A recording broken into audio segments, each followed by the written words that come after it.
I decided to take a risk today and I wanted to send out just a quick video basically talking about something that most speakers don't really talk about.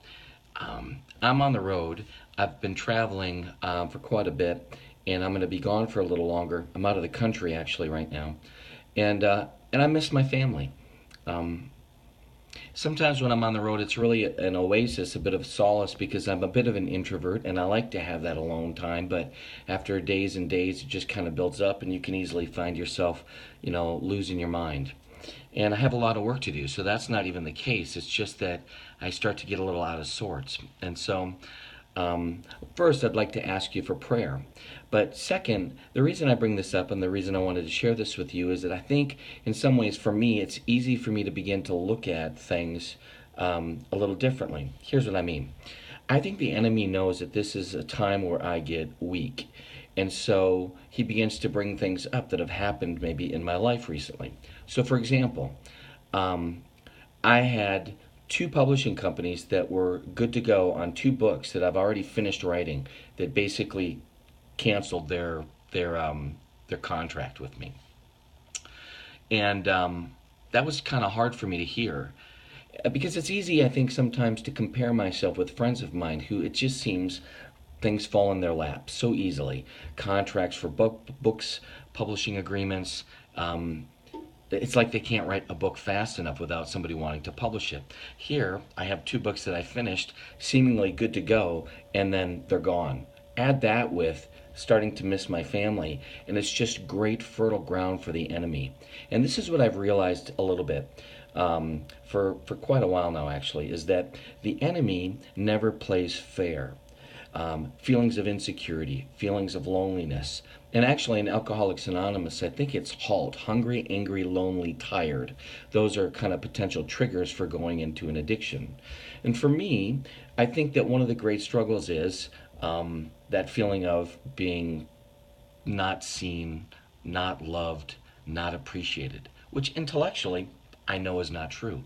But you start to wonder sometimes when you do maybe your best efforts and nobody seems to really get excited about it.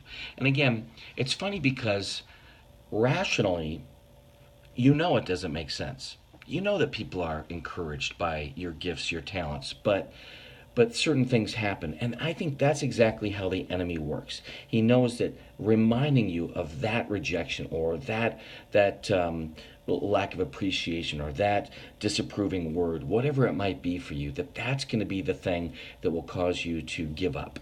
And so I think in some ways, knowing that I was struggling today, I thought, I bet there's somebody else out there who's struggling today too. And I wanted to let you know that even though you might not feel like you're the best, that you're not really making a big difference, the truth is you are. And how can I say that?